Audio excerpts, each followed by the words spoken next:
जय हिंद दोस्तों। आज इस कंपटीशन के दौर में जहां एक एक जॉब को पाने के लिए इतना टफ कंपटीशन चल रहा है और उसमें भी इंग्लिश लैंग्वेज एक ऐसा सब्जेक्ट जो कम से कम हिंदी बेल्ट वालों के लिए एक बहुत ही ज़्यादा एक दिक्कत पैदा कर रहा है, उस परेशानी को दूर करने के लिए मैं आपका इंग्लिश एजुकेटर आलोक शर्मा आपका स्वागत करता है अपने प्यारे से परिवार एग्जाम विद अरियन पर। अब सबसे पहले हमें थोड़ा सा इंग्लिश का रूट कॉज समझना पड़ेगा कि इंग्लिश आखिर बच्चों को दिक्कत करती क्यों है, आखिर इंग्लिश का इतना फोबिया क्यों बना हुआ है। अगर हम लोग देखें मैथ्स का बच्चा डर नहीं लगता है, जीएस से नहीं डरता, कंप्यूटर से नहीं डरता, लेकिन जैसे ही इंग्लिश की बात आती है हिंदी बेल्ट वाले बच्चों को इंग्लिश नाम सुनते ही उन लोगों की बड़ी दिक्कत होने लगती है। कैसे निकलेगा, कितना याद करना है, कैसे पढ़ना है। तो उस परेशानी को दूर करने के लिए मैं आपकी इस वीडियो से आपकी बहुत सारे क्वेश्चंस के जवाब मिलेंगे कि आपको पढ़ना कैसे है, कैसे आपको अपनी दिक्कत को दूर करना है, किस तरीके से आप अपना अप्रोच रखेंगे तो एग्जाम जल्दी निकलेगा, क्या अप्रोच करेंगे तो दिक्कत होती है, बच्चे कहां पर प्रॉब्लम क्रिएट करते हैं इंग्लिश को पढ़ने में, समझने में, उनसे क्या दिक्कत आती है।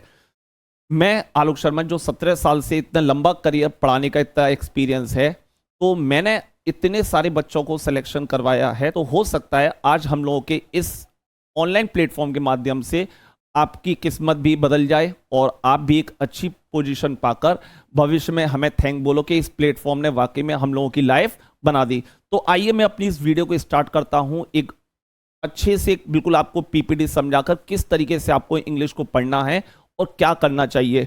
सबसे पहले इंग्लिश को जो आपको समझना पड़ेगा कि कोई भी कॉम्पिटिटिव एग्जाम जो होता है वो दो पार्ट में डिवाइड हो जाता है। सबसे पहले आपके बिल्कुल एक तरीके से डाइवर्जन आ जाते हैं और दो डाइवर्जन बनने के बाद इसमें पहला जो हम लोगों को सबसे मिलता है वो मिलता है आपको इंग्लिश ग्रामर का। ग्रामर वाला portion most of the student का, खास तौर से अगर मैं बात करूं अगर स्टेट बोर्ड के वाले बच्चों की बात, तो उनका ये पोर्शन कुछ हद तक सही भी होता है, लेकिन उनका ये वाला पोर्शन बहुत ज्यादा वीक होता है। क्यों? क्योंकि हम लोगों की पढ़ाई एक इंग्लिश सब्जेक्ट को छोड़कर बाकी सब कुछ हमने हिंदी में पढ़ा है और सीबीएसई बोर्ड वालों का वोकेबलरी सेक्शन कुछ हद तक सही होता है, लेकिन उनका ग्रामर वाला पोर्शन बेकार होता है क्योंकि उन लोगों के में 7th 8th के बाद से ग्रामर पोर्शन खत्म हो जाता है और सारी पढ़ाई वो डायरी राइटिंग, लेटर, एप्लीकेशन इस पर आ जाती है। तो उनका वोकेबलरी सेक्शन ठीक होता है और स्टेट बोर्ड वालों का ग्रामर सेक्शन। लेकिन किसी भी जॉब को पाने के लिए दोनों ही आपके ये फाउंडेशन है इंग्लिश के जो आपको मजबूत रखने पड़ेंगे। आप ये नहीं कह सकते कि सर मैं ऐसा करता हूं, ऊपर बिल्डिंग तो बना लेता हूं लेकिन नीचे कच्ची मिट्टी रहने देता हूं, नहीं।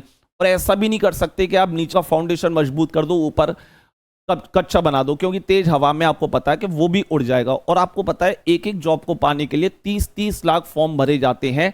तो इतने टफ कंपटीशन में आप कैसे उन लोगों से अलग होंगे, वो क्या गलती कर रहे हैं उनकी गलतियों से सीखिए।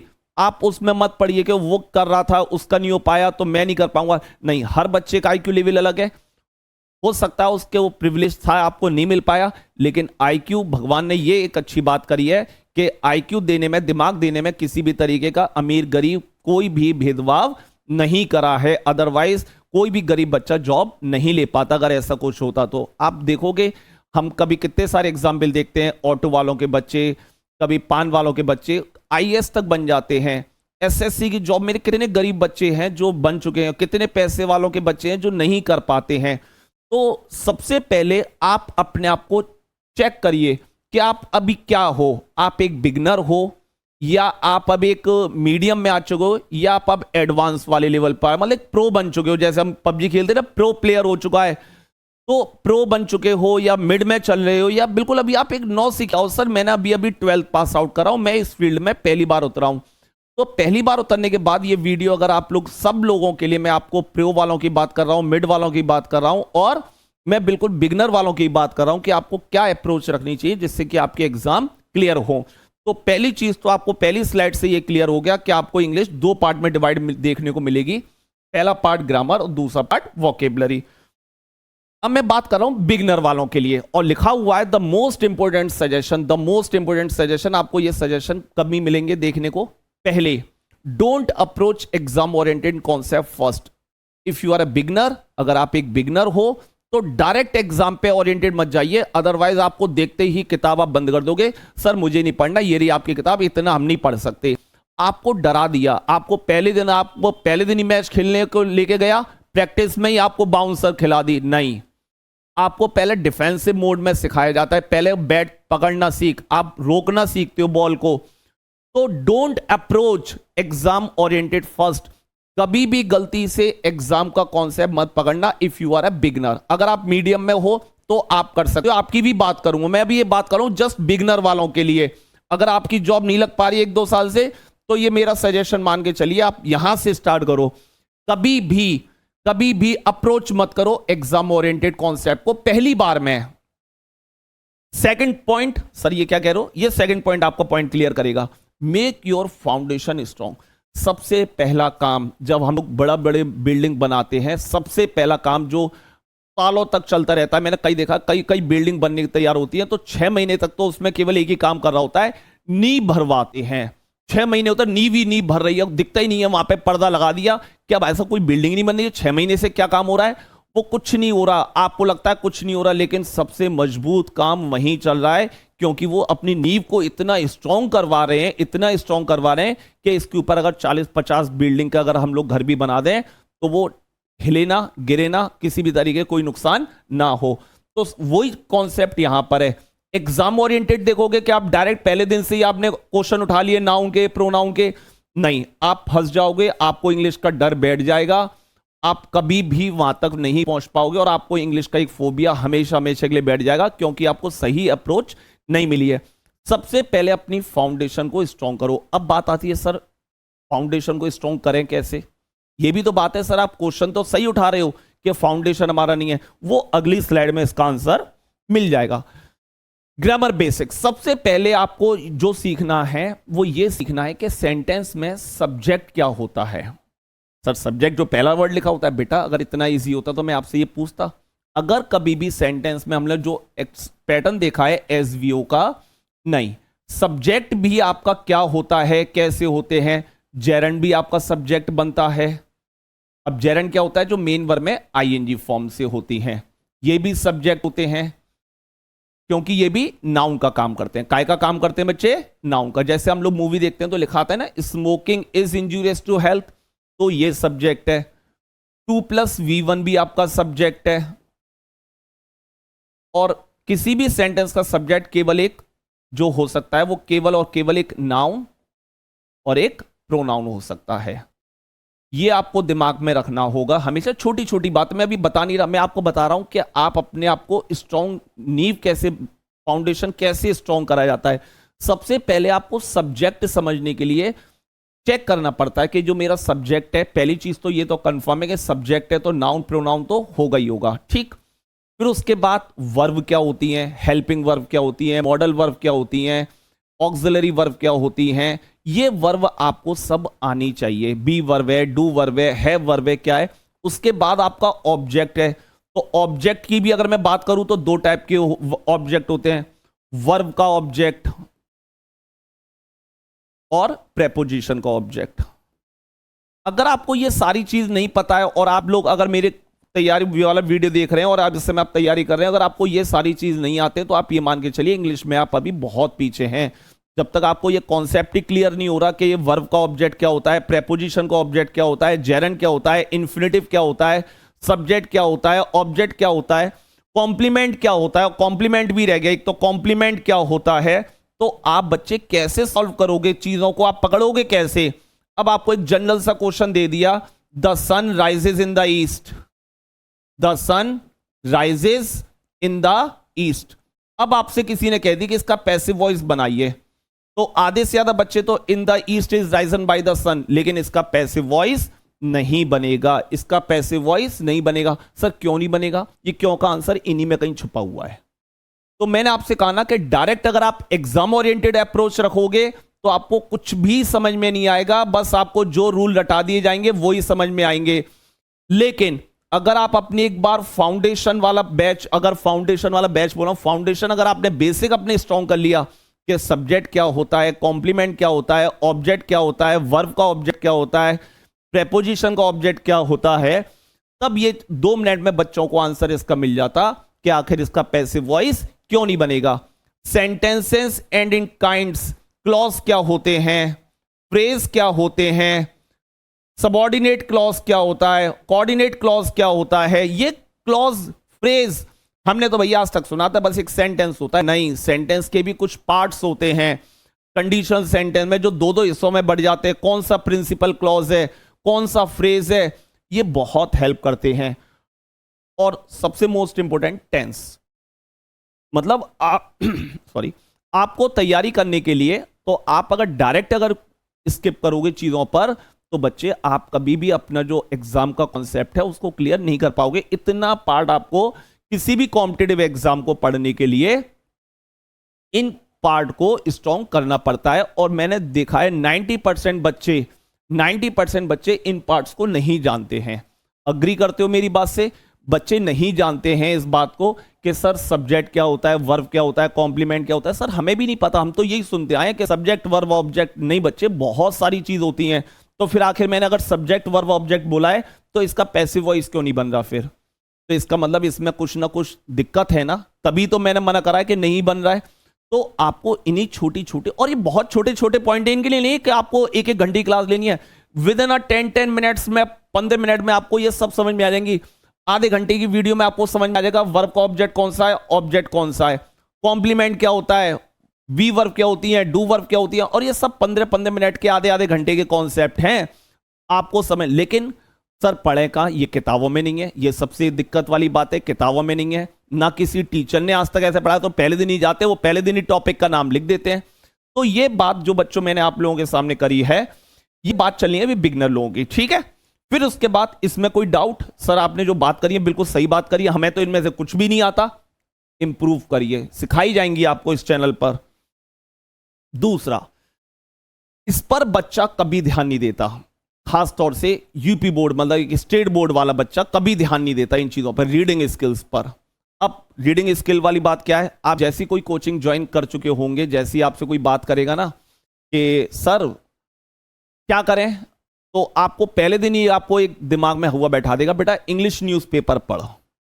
बेटा आप टीचर ये क्यों नहीं सोचता कि वो अभी अभी 12th पास आउट करके आया, जिसने कभी इंग्लिश का अखबार उसके पूरे घर में कभी नहीं आया, आप उसको पहले दिन ही, मतलब आप उसको ले आ रहे हैं कि बेटा तू पहले ही दिन इंटरनेशनल मैच खेल, कि बेटा उसको पहले रणजी खिलवाओ, उसको कुछ प्रैक्टिस करवाओ। आप वो नहीं करवाकर आप डायरेक्ट उसको पहले दिन ही आप उसको डायरेक्ट खिला रहे हो, तो आपको दिक्कत, आपको मालूम है कि पहली बॉल पे बोल्ड होना ही होना है।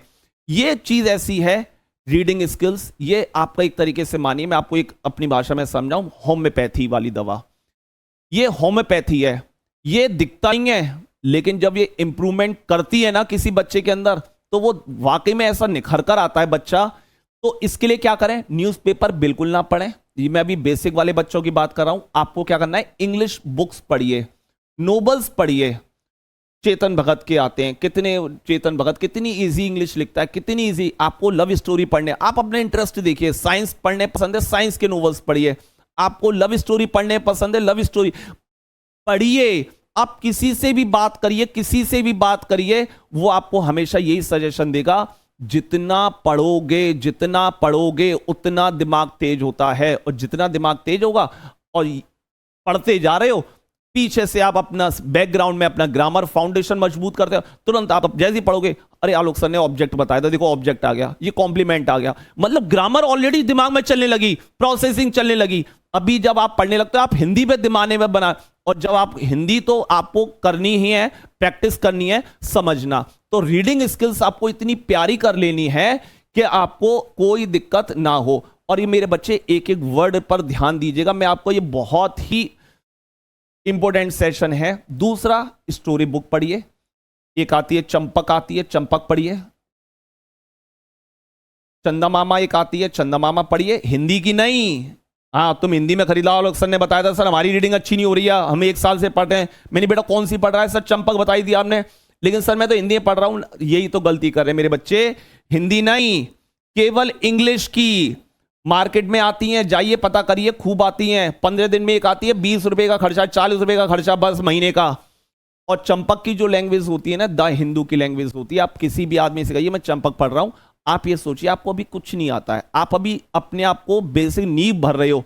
और जब आपकी नींव प्रॉपर भर जाएगी ना, तब आपको समझ में आएगा कि क्या हम लोगों को जरूरी है। तो इतना सेक्शन आपको समझ में आया बच्चे? मैं आपको क्या क्या समझा रहा हूं आपने देखो, अगर जल्दी जल्दी हम लोग चीजों पे देखें क्या क्या करनी करना है, नए बच्चों को क्या करना है। दो पार्ट में डिवाइड होता है, grammar vocabulary. Don't approach exam oriented first. पहली बार में कभी भी एग्जाम ओरिएंटेड क्वेश्चन ना देखें, क्या आ रहा है क्या नहीं आ रहा, नहीं आपको नहीं देखना। सबसे पहले अपना फाउंडेशन मजबूत करिए। फाउंडेशन मजबूत है तो आप सब कुछ कर जाओगे, फाउंडेशन मजबूत नहीं है तो उसका मैंने तरीका बताया क्या करना चाहिए। उसके लिए अपने basic subject, verb, object, sentence and उसके काइंड्स, टेंस और कॉम्प्लीमेंट, मतलब सॉरी कॉम्प्लीमेंट, गलत हो गया, कॉम्प्लीमेंट क्या लिख रहा था, क्या लिख दिया, ये कॉम्प्लीमेंट क्या होते हैं सेंटेंस में, ये आपको पता होने चाहिए। ये आपका एक बेसिक का काम करता है। ये चीज आपके एग्जाम में नहीं पूछेगा कि इसमें बताओ ऑब्जेक्ट क्या है, ये क्या है, लेकिन जब आप क्वेश्चन करने बैठोगे ना और टीचर आपको बताएगा, तब आपको एक एक चीज इतनी क्रिस्टल क्लियर होगी। उसके बाद अपनी रीडिंग स्किल्स को निखारने की मैंने बात करी, और उसके लिए मैंने न्यूज़पेपर अभी बिल्कुल आप लोगों के लिए मना करा है कि अभी न्यूज़पेपर पे आप बिल्कुल मत आइएगा। इंग्लिश बुक्स पढ़िए, नोवेल्स पढ़िए, स्टोरी बुक्स पढ़िए। स्टोरी बुक्स के भी एक दो के नाम मैंने बता दिए। मतलब जो ऐसी किताब पढ़िए जो आपको इंटरेस्ट आए, मतलब पहले आपकी हैबिट डेवलप होनी चाहिए, पहले हैबिट डेवलप होनी चाहिए, उसके बाद हम लोग न्यूज़पेपर की बात करेंगे। अब बात करते हैं हम लोग जब आपका बेसिक वाला पार्ट स्ट्रांग हो जाए, या वो बच्चे जिनका बेसिक पार्ट ऑलरेडी बहुत अच्छा है। तो ग्रामर के कुछ सेंटेंस, मतलब ग्रामर के कुछ आपके टॉपिक्स होते हैं, जिसमें आपका एक टॉपिक होता है noun, pronoun, adjective, tense, adverb, preposition, conjunction, parts of speech बोलते हैं। फिर आपके slang, active passive, question tag, syntax, narration, non finite verb, inversion, remove to, article, mood, conditional, determiners. ये इंग्लिश के आपके टॉपिक्स होते हैं जो एक कॉम्पिटिटिव एग्जाम के वाले बच्चों को पढ़ना पड़ता है। अब आप सर इतने सारे टॉपिक पढ़ने पड़ेंगे, नहीं, इसमें भी बच्चों आपको यह देखना पड़ेगा आप किस एग्जाम को टारगेट लेकर चल रहे हो।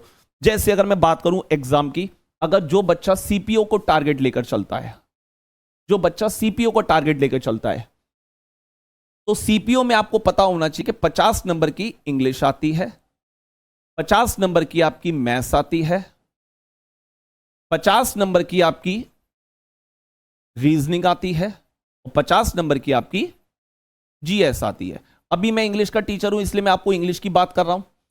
50 नंबर में तो चलो आपको जो है वो कर आ जाओगे। जब आप प्री क्वालिफाई कर लोगे तो आपको एक 200 नंबर का मेंस और देना होता है। क्या देना होता है मेरे प्यारे बच्चों? इसमें मेंस देना होता है। और इस मेंस में आपको पता हो 20 प्लस 22 दोनों। सर ये 20 प्लस 22 क्या है? 20 डायरेक्ट इनडायरेक्ट और 22 एक्टिव पैसिव। मतलब 200 नंबर में से आपके 42 नंबर के तो केवल और केवल डायरेक्ट इनडायरेक्ट और एक्टिव पैसिव आते। तो इससे मतलब ये हुआ, तो आपने जब अपना एग्जाम बताया मेरे को, तो आपको जो सबसे ज्यादा फोकस करना है अपना एक्टिव पैसिव और डायरेक्ट इनडायरेक्ट पे फोकस करना है। फिर 20 नंबर की एरर और 20 नंबर के इंप्रूवमेंट, 40 ये हो गई और 40 इधर है, यानी कि 40 नंबर के 82 मार्क्स की तो आपकी केवल और केवल और केवल ग्रामर सेक्शन है। यानी कि सीपीओ वाला बच्चा अगर तैयारी करने चलता है तो उसके लिए ये वाला पार्ट तो सबसे ही ज्यादा ही इंपॉर्टेंट है, नरेशन और एक्टिव पैसिव। क्योंकि आपको पता है कि ये आपके एग्जाम में कितने मार्क्स का वेटेज रखा है। प्री को तो छोड़ ही दीजिए, मैं मेंस की बात कर रहा हूं, डायरेक्ट 42। और जब ग्रामर के टॉपिक बनेंगे तो 20 क्वेश्चन आएंगे, तो 20 तो टॉपिक भी नहीं है। देखिए 1 2 3 4 5 6 7 8 9 10 11 12 13 14 15 16 17 18 19। अगर मैं एक इनको जिसमें से 19 में से 2 टॉपिक हटा दूं, डायरेक्ट इनडायरेक्ट और एक्टिव पैसिव, तो रहेगा 16 17। तो 17 टॉपिक बेटा 20 एरर आएंगी और 17 टॉपिक है, तो यानी कि लगभग लगभग ये निश्चित है कोई ना कोई टॉपिक कोई ना कोई एरर तो लेगा। नहीं सर क्या है हर टॉपिक में से आएगी? नहीं, मैं बिल्कुल नहीं कहता इस बात के लिए कि सब में से आएगा। अगर आपकी सबसे ज्यादा एरर आएंगी तो आपका प्रेपोजिशन, टेंस और आपका सिंटैक्स, सब्जेक्ट वर्ब एग्रीमेंट, ये बहुत ही ज्यादा इंपॉर्टेंट चैप्टर हैं आप लोगों के लिए, जो आपको रटे हुए होने चाहिए आपके फिंगर। ये तो बेसिक में भी था, टेंस तो आपको पहले ही आना चाहिए, ठीक है। देन उसके बाद अगर मैं बच्चे अगर बात करूं आपसे स्टेनो वाले बच्चों की, स्टेनो में भी यही कहानी है। स्टेनो का तो केवल एक ही पेपर होता है 100 नंबर का, बस इंग्लिश का। तो 100 नंबर के इंग्लिश के पेपर में उन्हें आपको क्या करना है, 10 एरर, 10 इंप्रूवमेंट, 10 एक्टिव पैसिव और 10 नरेशन। सेम सीपीओ जैसा देख लीजिए, उसका 200 नंबर का आ रहा है तो वो 82 नंबर के ले रहा है। जब आपका 100 नंबर का पेपर आ रहा है तो 40 नंबर तो बेटा आपके भी ग्रामर वाले पोर्शन से है। तो आपको भी एक्टिव पैसिव डायरेक्ट इनडायरेक्ट इन वाले पोर्शन पे आपको भी बहुत बहुत अच्छा कमांड होना चाहिए। अब आपको समझ में आ रही है, ग्रामर की वैल्यू समझ में आ रही है। यही अगर मैं बात करूं आपसे, सीजीएल की बात करूं या सीपीओ की बात करूं, किसी भी एग्जाम के और एग्जाम ओरिएंटेड अगर आप ले सकते हो, जैसे अगर हम लोग और एग्जाम की बात करें, सीजीएल की बात करें, जैसे उसमें भी 25 क्वेश्चन आते हैं। अब 25 क्वेश्चन में आपको पता है कि 2 क्वेश्चन एरर से पहले लिख लेते हैं, synonyms, 2 antonyms, 2 one word, 2 idioms, 2 fillers और 2 आपके स्पेलिंग टेस्ट, 2 स्पेलिंग टेस्ट। यानी कि आपका 25 क्वेश्चन में से 2, 4, 6, 8, 10, 12, 12 क्वेश्चन तो आपके केवल और केवल किसके हैं, आपके 12 क्वेश्चन किसके हैं, केवल वोकेबलरी के। फिर आपकी 2 error, 2 improvement, 2 direct indirect, 1 active passive. अब यहां देखिए 2, 4, 6 और 7, केवल 7 नंबर की आ रही है, प्लस 5 नंबर का एक पैसेज आएगा। क्या आएगा, एक पैसेज आएगा। तो 5, 2, 4, 6 और एक 7 और 5 12 और इधर 12 24 और एक क्वेश्चन आपका आएगा बच्चे PQRS, जिसे हम लोग बोलते हैं रीअरेंज सेंटेंसेस।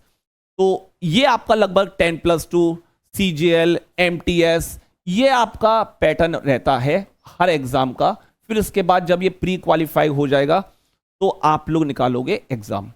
अब मैं बात करता हूं जरा एडवांस वाले, प्रो वाले बच्चे, जो बड़े एडवांस में मीडियम वाले बच्चे रहते हैं। आप क्या करते हो, आप सबसे पहले कोशिश करते हो, आपकी जो सबसे बड़ी गलती है, जो मैं आपकी गलती बताऊं, आप लोग गलती क्या करते हो, आप लास्ट ईयर की कट ऑफ चेक करते हो। लास्ट ईयर की आप कट ऑफ चेक करते हो, आपने देखा 137, सपोज करिए 137 कट ऑफ गई है, ठीक है, ये कट ऑफ है। तो ये आपकी सबसे बड़ी गलती जो आपका सिलेक्शन रोकती है, वो आपका सिलेक्शन यहीं रुकता है कि आपने कट ऑफ को चेक करा। कट ऑफ क्या होती है पता है, कट ऑफ क्या होती है आपको मैं बताऊं। देखो कट ऑफ, अगर आप लोग गलत फहमी में हो, यानी कि कट ऑफ का मतलब ये हुआ उसको मेंस दिलवाने के लिए 50,000 बच्चे चाहिए। एग्जाम्पल दे रहा हूं मैं, है ना, 50,000 बच्चे चाहिए। सबसे 50,000 वाले बच्चे के जो नंबर होंगे वो 137 होंगे। कितने नंबर होंगे उसके, 137। यानी कि 1,49,000 जो ऊपर और तुम्हारे मतलब बल्कि और 49,999 उनके नंबर तुमसे ज्यादा हैं, और तुम चेक कर रहे हो इसकी मेरिट को। यही आपका सिलेक्शन रोकता है, क्योंकि तुमने एक नंबर वाले को छोड़कर नहीं, तुमने 50,000 वाले की तुमने कट ऑफ को चेक करा है। तो 137 नंबर आपका कट ऑफ थी। उससे नीचे वाले का इसका मतलब हुआ 137 से नीचे वालों को भगाओ। हम लोग तो केवल 137 तक वाले, 137 नंबर जिसके आए उसके याद करो, 136 135 वालों को भगाओ। तो सोचो, ये मत सोचो 137 नंबर, ये सोचो ये 137 नंबर जितने बच्चों के आए उनमें सबसे आखिरी वाला बच्चा ये वाला होगा जिसके 137 हैं। तो आपको जितना भी कट ऑफ जाए उससे आपको 20 नंबर प्लस की तैयारी का टारगेट लेकर चलना चाहिए। जितनी भी कट ऑफ जा रही है 137 से, तो आपको 157 रैंक में लाने की कोशिश करो। आपका सिलेक्शन इसलिए नहीं हो रहा क्योंकि आप लास्ट ईयर की कट ऑफ चेक करके पढ़ते हो। कट ऑफ चेक कर लो, ये तो लास्ट वाले के नंबर थे, तो इससे तुम यानी कि तुमसे ऊपर तो 49,999 धुरंधर बैठे हैं। वो तो अगली बार और मेहनत करेंगे, वो तो अगली बार फिर मेरिट बढ़ाएंगे।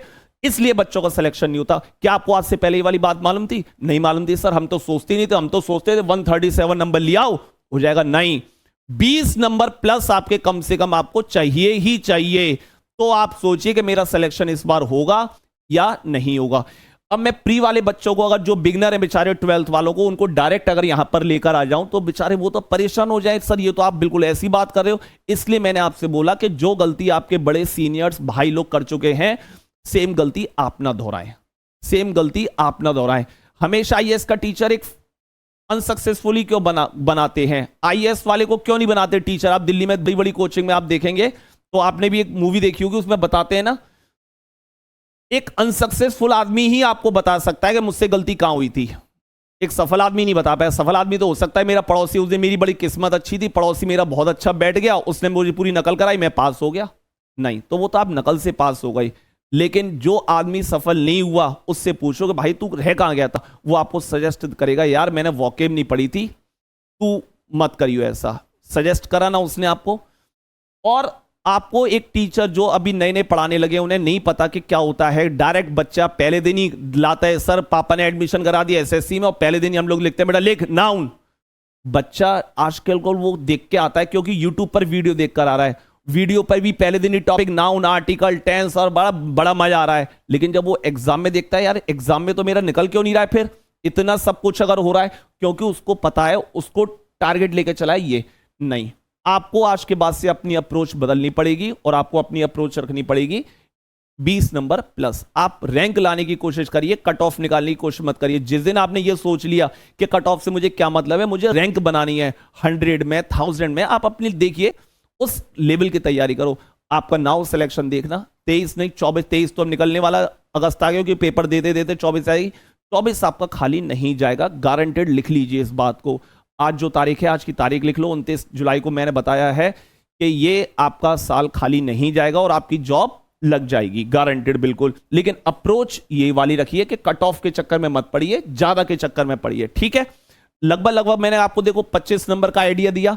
अब अपने आप को जज करके देखो, प्री निकालने के लिए वॉकेब का बहुत बड़ा रोल जा रहा है, मेंस निकालने के लिए ग्रामर का बहुत बड़ा रोल जा रहा है। तो बच्चा गलती कर कहां रहा है, वो आपको अब अपनी गलतियां दिख रही हैं, वो आपको अपनी गलतियां दिख रही हैं कि हम लोग गलती कर कहां रहे थे। प्री पढ़ रहे हैं तब भी ग्रामर में लगे हुए हैं, वॉकेब पढ़ ही नहीं रहे। मेंस पढ़ रहे हैं तो वॉकेब में लगे हुए हैं, तो ग्रामर नहीं। बैलेंस, मैंने कहा था ना, दोनों पिलर हैं। पिलर एक भी अगर पिलर कमजोर रह गया, बच्चा खड़ा नहीं हो पाएगा और आप नौकरी नहीं ले पाओगे। कहीं ना कहीं कोई ना कोई पार्ट कमजोर आपका रह गया तो दिक्कत हो जाएगी। तो यहां देखिए कितना कम रोल है ग्रामर का, केवल 2 एरर 2 इंप्रूवमेंट 2 डायरेक्टेड 1 एक्टिव पैसे 7 नंबर। लेकिन वॉकेब का 12 क्वेश्चन, 12 दूनी 24 नंबर के, यहां 7 दूनी 14, बस इतना रोल है। तो अपनी अप्रोच अलग होनी चाहिए। प्री पढ़ने, प्री में जितनी मेहनत करी जाए वॉकेब में कर लो। प्री निकलने के बाद सर तैयार कर लिया प्री, फिर मेंस में मेहनत करी जाती है। अब करनी है सब मेरे को मेहनत केवल और केवल अपने ग्रामर वाले पोर्शन पे, क्योंकि ये जो अभी 3 नंबर दिख रहे हैं, अब आगे जाकर ये नंबर बढ़ेंगे मेरे कितने, 42, कहीं पर 20, कहीं पर कुछ। तो ये डिफरेंट एग्जाम का अलग अलग क्राइटेरिया है। लेवल कुछ नहीं होता, लैंग्वेज है। आपका अप्रोच अगर बहुत अच्छी है, अगर आपने बेसिक बहुत अच्छे कर रखे हैं, तो आप कोई भी एग्जाम दीजिए, आपके सारे एग्जाम निकलेंगे। तो आप लोग कहां अप्रोच क्या होनी चाहिए, आप समझ में आ रही हैं बच्चे चीजें। वोकेबलरी वाले सेक्शन, ये सबसे बड़ा बच्चों का दिक्कत वाला जो रहता है, ये अगर आप अप्रोच अपनी रखोगे, अब बहुत ही चीजें आपके लिए क्लियर हुई हैं। सिनोनिम्स, एंटोनिम्स, वन वर्ड और ईडियम्स। अगर मैं मोटे मोटे तौर पर अगर आपसे बात करूं तो 1,61,000 वर्ड हैं पूरे। लगभग इंग्लिश में कितने वर्ड हैं, 1,61,000 वर्ड हैं। पर 1,61,000 वर्ड हैं इंग्लिश में, इतना पढ़ना है नहीं। यही तो मैंने आपको बताया, यही तो नहीं पढ़ना है आपको। फिल्टर करिए, पानी आता है फिल्टर होके, बिल्कुल 1 लीटर पानी निकालने के लिए आप 3 लीटर पानी फैलाते हो, तो जब आपके आखिरी गिलास में पानी आता है तब वो पीने लायक जो पानी होता है, लेकिन आप उसमें देखिए जो वेस्टेज वाला पानी गया वो कितना है। तो इसमें भी आपको फिल्टर करनी है चीजें। फिल्टर करते चारों का फिल्टर निकलने के बाद, फिल्टर होने के बाद जो वर्ड हमारे पास निकल कर आ जाते हैं, वो कितने निकल कर आ जाते हैं, बस 5,000। ओवरऑल पूरी जो इंग्लिश है आपकी, मतलब जो कॉम्पिटिटिव एग्जाम का जो पैटर्न रहता है, वो आपके 5,000 वर्ड में आपका लगभग आपका खत्म हो जाता है। मैंने वही वाले 5,000 वर्ड उनकी बात करी है, कट ऑफ वाले बच्चे की नहीं, रैंक वाले बच्चे की बात कर रहा हूं मैं। अब 5,000 वर्ड वो बच्चा तैयार करता है जो रैंक लेकर आता है। 1,60,000 नहीं, मेहनत गधा भी करता है, मेहनत घोड़ा भी करता है। गधे मत बनिए, घोड़े बनिए। गधा भी मेहनत करता है, वो भी सुबह से शाम तक मेहनत करता है। गधे नहीं बनना है, मेहनत करना है। 5,000 वर्ड तो बेटा नौकरी पाने के लिए इतना तो करना पड़ेगा आपको, इतना करना पड़ेगा। और ये बहुत बड़ा टास्क नहीं है, ये केवल टास्क है आपका 3 से 4 महीने का, बस 3 से 4 महीने के टास्क में आपका ये पूरा कंप्लीट हो जाएगा। कैसे सर, कैसे कंप्लीट हो जाएगा हमारा, कैसे पढ़ना है? सबसे पहले प्रीवियस ईयर पढ़िए। मैंने अभी आपको बताया ना, प्री में वोकेब का रोल है, तो सबसे पहले प्रीवियस ईयर को एग्जाम को ओरिएंटेड लेकर चलना है कि प्रीवियस ईयर में हमसे वो क्या पूछ रहा है। यानी कि अगर वो हमसे बात कर रहा है तो प्रीवियस ईयर, और प्रीवियस ईयर में आपको केवल 2 इयर्स के पेपर लेने हैं स्टार्टिंग वाले बच्चों को, और मैक्स टू मैक्स लेने हैं 5 साल के। कितने? 5 साल के। 5 साल के पेपर पहले शुरुआत यहां से करिए, और जब ये कंप्लीट हो जाए तब इसके बाद इस पे स्किप करना है। यानी कि अगर अब चल रहा है इस समय 23, तो 21 और 22 के जितने पेपर हुए हैं, 21 और 22, और मैं सोचता हूं शायद 21 में तो कोई पेपर हुआ भी नहीं होगा क्योंकि कोरोना वाला पीरियड था। तो आप ये मान के चलिए आपके पास 1.5 साल की वॉकेब पूरी अभी अवेलेबल होनी चाहिए, पूरे 22 की, और 23 मिड तक की आपके पास तैयार बिल्कुल। चाहे वो antonym, synonym, one word, cloze test, filling the blanks, कहीं भी वो वॉकेब आई हो, छठी नहीं करना, फिल्टर करना पड़ता है बच्चे, मेहनत करनी पड़ती है। बिना मेहनत के कोई फल आपको नहीं मिलने वाला है, कोई फल आपको नहीं मिलने वाला है, याद रखना इस चीज को, ठीक है? ऐसे ही आपको एंटोनिम्स में करना है, ऐसे ही आपको वन वर्ड में करना है, और ऐसे ही आपको सेम ईडियम्स में करना है। प्रीवियस ईयर पर मेहनत करिए अभी, और अभी आप जितने भी आपके फ्रेंड्स या मेहनत कर रहे हैं, या प्रीवियस, तो मार्केट में बहुत सारी अवेलेबल हैं बुक, आप उनसे एक ही बात करना, वो आपको सब इंग्लिश के लिए यही सजेस्ट करेंगे, कुछ नया मत पढ़, कुछ नया मत पढ़ जो कह रहे कि ये पढ़ वो पढ़ टफ के चक्कर में। नहीं, आप ये तो देखिए एग्जाम कर क्या रहा है, लास्ट 2 साल से एसएससी कोई भी टफ पेपर नहीं बना रहा है, वो इजी बना रहा है, मतलब प्रीवियस ईयर उठा रहा है। तो बेटा जब आपको मालूम है कि प्रीवियस ईयर उठा रहा है तो आप पढ़िए ना प्रीवियस ईयर। उसके बाद रीडिंग स्किल्स आपकी जब अच्छी होंगी तब आप लेटेस्ट वर्ड पढ़िए। लेटेस्ट वर्ड कौन से होते हैं सर? जो न्यूज़पेपर में आते रहते हैं, न्यूज में आते रहते हैं। सर हमें कहां से मिलेंगे? रीडिंग स्किल और काय के लिए बता रहा था। जब आप रीडिंग स्किल आप देखोगे ना, हर कुछ वर्ड ऐसे होते हैं जैसे प्रोब, प्रोब इनटू, ये आए दिन न्यूज़पेपर में डेली आपको इंग्लिश न्यूज़पेपर में वर्ड मिलता ही रहेगा, मिलता ही रहेगा। ढूंढोगे नैब, पुलिस किसी को गिरफ्तार करती है तो नैब्ड करती है, ये वर्ड मिलेगा ही मिलेगा। तो यही वर्ड होते हैं लेटेस्ट, मतलब जो वर्ड हैं यही आपको मिलते रहते हैं, यही किताब में, यही न्यूज़पेपर में, यही हर जगह मिल रहे हैं। तो आपको उससे अवेयर होना चाहिए क्या पूछा जाता है। और एक वीडियो भी मैं इसके ऊपर बनाऊंगा वोकेबलरी के, किस तरीके से वोकेबलरी को निमोनिक से याद करा जाता है, किस तरीके से वोकेबलरी को रूट वर्ड से याद करा जाता है। ईडियम्स के पीछे कोई ना कोई कहानी होती है। अब जैसे बोला जाता है once in a blue moon, once in a blue moon का मतलब होता है रेयरली, कभी कभार वाली घटनाएं। अब मून से पहले ब्लू लगाए इन्होंने, भाई साहब रेड क्यों नहीं लिखा, इन्होंने येलो क्यों नहीं लिखा, ब्लू मून ही क्यों लिखा उन्होंने? इसके पीछे इसका मतलब कोई ना कोई कहानी होगी। जब चंद्रमा धरती के सबसे पास होता है, एक चंद्रमा की ऐसी कंडीशन होती है जब चंद्रमा धरती के सबसे पास होता है, डेली नहीं होता ये, तो उस मून को जो एस्ट्रोनॉट्स है, मतलब जो भी इनके मतलब अध्ययन करते हैं एरोनॉटिक्स वाले, तो वो इसको ब्लू मून नाम दे देते हैं। ये ब्लू मून है, आज का जो मून निकलेगा वो ब्लू मून निकलेगा। ये घटना शायद अभी 1-2 साल पहले घटी भी थी, अगली घटना भी 30 साल बाद घटेगी। तो ये घटना कब घट रही है, रेगुलर या कभी कभार? तो इसका ईडियम वहीं से उन्होंने उठा दिया, ये घटना कभी कभार होती है। तो ब्लू मून का मतलब रेयरली, कभी कभार होगा, कभी कभार।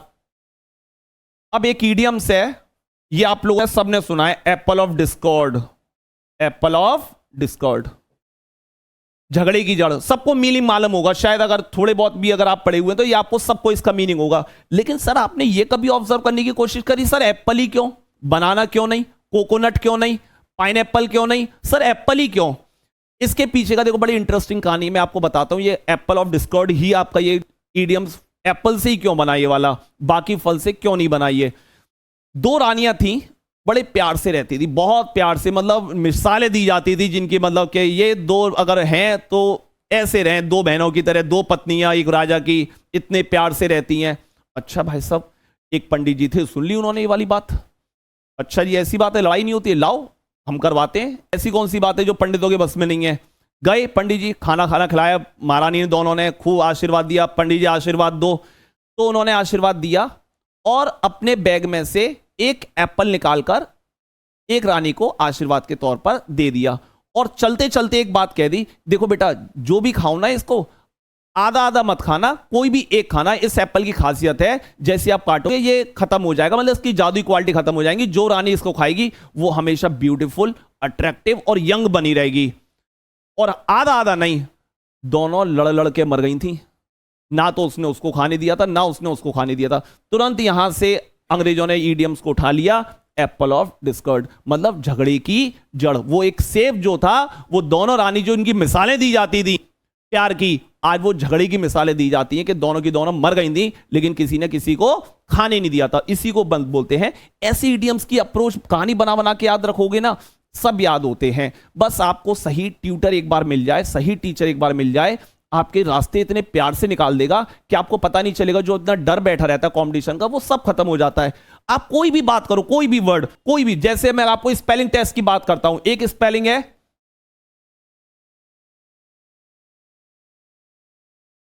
ये वन वर्ड भी है, स्पेलिंग टेस्ट भी है, ये वन वर्ड भी है और स्पेलिंग टेस्ट भी है, असैसिनेशन। आपको अप्रोच बता रहा हूं, क्या कहां आप लोग गलती करते हो, कहां आपको बचना चाहिए।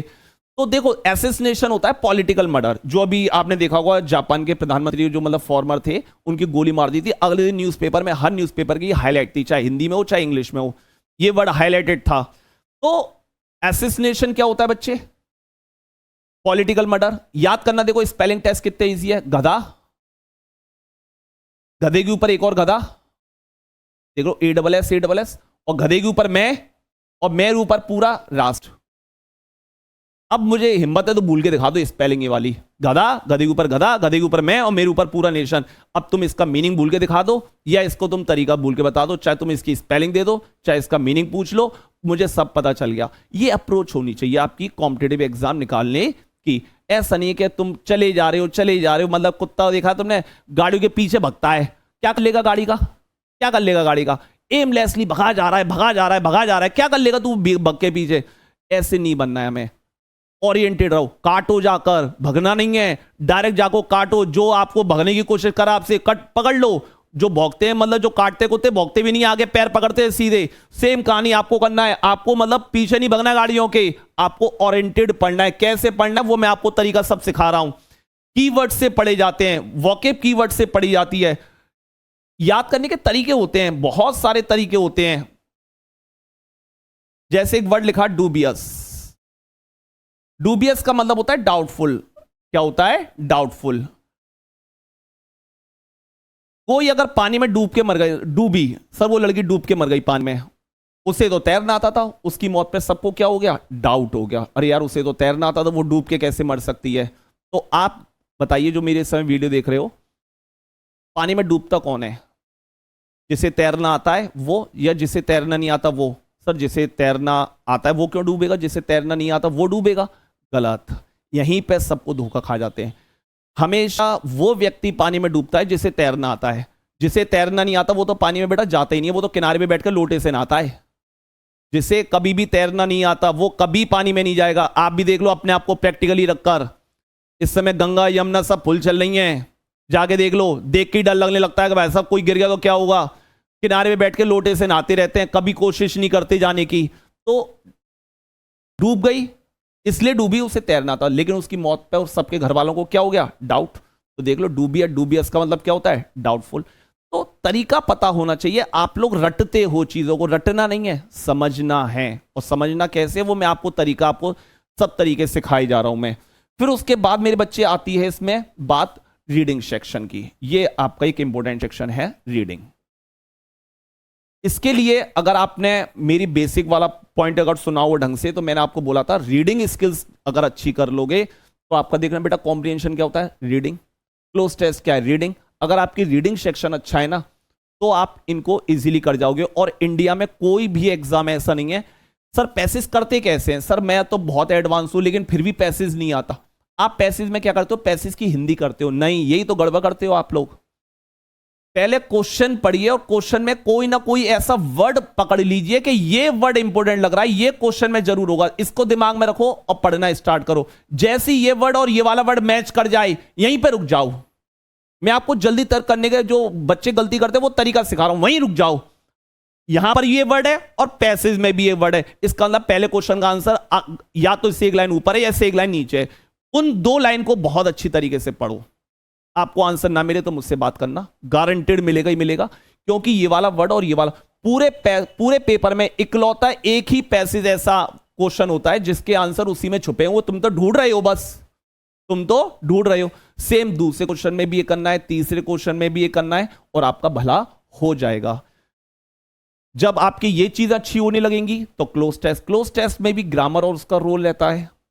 जंबल सेंटेंस, PQRS जिसे बोलते हैं हम लोग शॉर्ट भाषा में, PQRS। सर ये नहीं आते इसलिए नहीं है ना क्योंकि आपने बेसिक अच्छी तरह नहीं पढ़ा है, आपको ये नहीं पता कि सब्जेक्ट, क्योंकि इंग्लिश लिखी तो हमेशा इसी पैटर्न में जाएगी, तो फिर सेंटेंस अरेंज क्यों नहीं हो पा रही। नाउन नाउन की जगह आएगा, वर्ब वर्ब की जगह आएगी, ऑब्जेक्ट ऑब्जेक्ट, क्योंकि आपने आज तक केवल एक ही बात सुनी है, ऑब्जेक्ट होता है। आपको नहीं पता कि कॉम्प्लीमेंट भी होता है, आपको नहीं पता कि प्रेपोजिशन का ऑब्जेक्ट होता है, आपको नहीं पता कि फ्रेज क्या होता है, आपको नहीं पता कि क्लॉज क्या होता है। जब आपको नहीं पता तो बेटा PQRS तो टफ, ये सबसे डिफिकल्ट पार्ट हो जाता है। और जिन बच्चों के ये पार्ट क्लियर हैं उनका ये पार्ट बहुत ही अच्छा हो जाता है। एक बार आप बेसिक वाली क्लास लोगे ना तब आपको ये सारी चीजें बिल्कुल इतनी इजी हो जाएंगी कि आपको कुछ दिक्कत नहीं होंगी।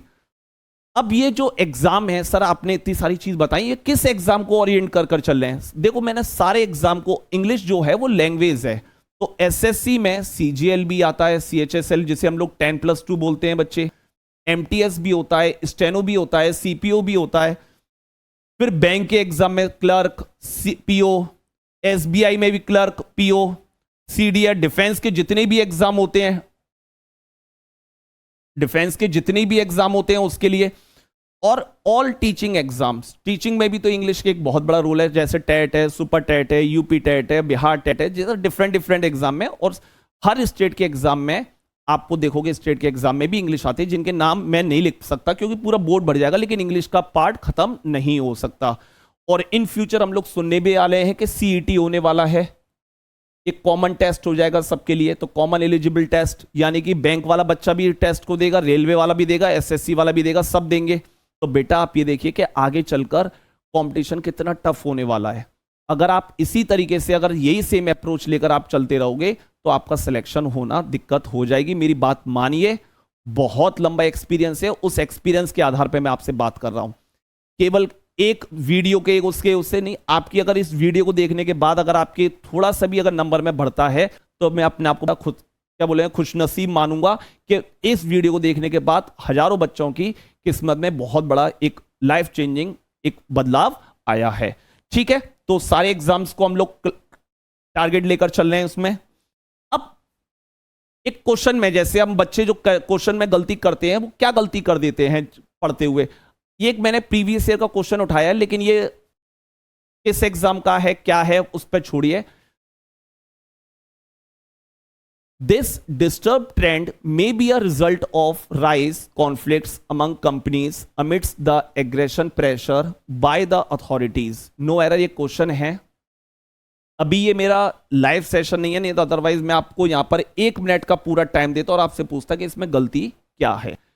अब एक बात जो देखो, आपको अप्रोच कैसी करनी चाहिए जो आपको बहुत हेल्प करने वाली है, जो नहीं बताते हैं ज्यादातर। सबसे पहली बात, आर्टिकल। आर्टिकल के बाद हमेशा याद रखना, आर्टिकल के बगल वाला वर्ड नाउन आता है हमेशा। क्या होता है?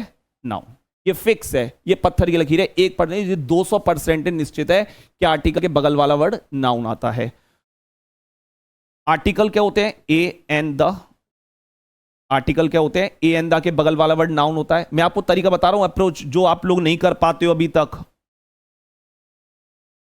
आर्टिकल के बाद नाउन प्लस नाउन, ये 200% नहीं हो सकता। आर्टिकल के बाद अगर 2 वर्ड लिखे हुए हैं, ए एंड द लिखा हुआ है, तो कभी भी याद रखना नाउन और नाउन कभी नहीं हो सकता। नाउन से पहले केवल और केवल और केवल एडजेक्टिव हो सकता है, बस। ये फिक्स है, ये 1% नहीं, ये 2% नहीं, ये 2000% निश्चित है कि अगर आर्टिकल के बाद एक वर्ड है तो वो नाउन होगा, और अगर वो दो वर्ड हैं तो उसके बाद नाउन दूसरे नंबर वाला और उससे पहला वाला वर्ड एडजेक्टिव होगा ही होगा। ये निश्चित, लिख लो, दिमाग में बैठा लो, ये निश्चित है कि होगा ही होगा। और जो चीज मैं आपको आर्टिकल के लिए बता रहा हूं, ये दिस और दैट पे भी लागू होती है। इसके बाद अगर एक वर्ड होगा तो नाउन, और दो वर्ड होंगे तो इसके। तो दिस, डिस्टर्ब, ट्रेंड, कितने वर्ड आ गए? दो। यहां से तो सर में, ये तो वर्ब आ गई, यानी कि दो वर्ड आए, ये वाला रूल मैच कर गया। तो ट्रेंड तो हो गया नाउन, और डिस्टर्ब वर्ब होती है। डिस्टर्ब वर्ब होती है। सर आपने तो कहा एडजेक्टिव होगा, गलती है। तो दो तरीके से इस क्वेश्चन में आप इसको सही कर सकते हो। तो this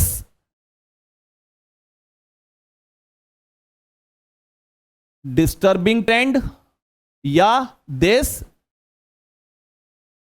disturbed trend.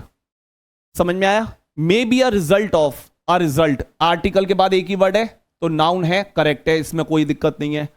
Of rise conflict, अब कॉन्फ्लिक्ट जो वर्ड है ये ऑलरेडी नाउन हो गया। नाउन से पहले एडजेक्टिव आता है, लेकिन एक चीज और बहुत इंपॉर्टेंट, जो मैं आपको सेकंड इंपॉर्टेंट पॉइंट जो बच्चे नहीं कर पाते हैं। पहला कॉन्सेप्ट ये समझ में आया, आर्टिकल के बाद अगर एक वर्ड आ रहा है तो नाउन, और दो वर्ड आ रहे हैं तो नाउन तो होगा, नाउन से पहले लेकिन क्या आएगा? एडजेक्टिव आएगा। सेकंड वाला जो मोस्ट इंपॉर्टेंट पार्ट है वो क्या है? प्रेपोजिशन। प्रेपोजिशन के बाद जैसे ऑफ दिया हुआ है, V1, V2 और V3 कभी नहीं आ सकती। किसी भी प्रेपोजिशन के बाद V1, V2 और V3 नहीं आ सकते। लिख लो, बैठा लो दिमाग में, नहीं आएगा, नहीं आएगा, बिल्कुल नहीं आएगा। क्या आएगा सर? केवल और केवल आईएनजी फॉर्म आएगी। क्या आएगी? आईएनजी फॉर्म आएगी। तो राइज नहीं, राइजिंग कॉन्फ्लिक्ट्स। समझ में आ रही है? ट्रेंड बिल्कुल समझ में आ रहा है कैसे आती है क्वेश्चन। तो सर आपको कैसे पता चल गया ये वर्ड राइजिंग होगा, ये वर्ड डिस्टर्बिंग होगा? कॉन्सेप्ट क्लियर होने चाहिए ना। मैंने कहा ना, बेसिक अगर क्लियर है आपका तो आप 2 मिनट में कर पा रहे हो, नहीं है तो आप देखते रहोगे। सर दो गलतियां नहीं, ये एक ऐसे एग्जाम से मैंने उठाई है जहां पर मोर देन 1 एरर भी हो सकती थी आपके, इसलिए आपके 2 वर्ड आ रहे हैं, है ना। तो ये हो गए 2। एक कॉन्सेप्ट ये पता चल गया कि आर्टिकल और दिस दैट के बाद अगर एक वर्ड होगा तो नाउन, और 2 वर्ड होंगे तो ये।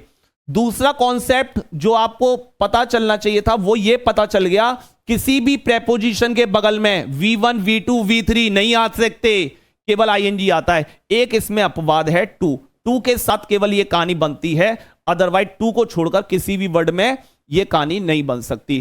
दिमाग में रखना है इस बात को। तीसरा कॉन्सेप्ट, फिर से देखो आर्टिकल द आ गया, द के बाद वर्ड गिनो कितने? 1 और 2, यानी कि नाउन, और एग्रेशन भी नाउन होता है।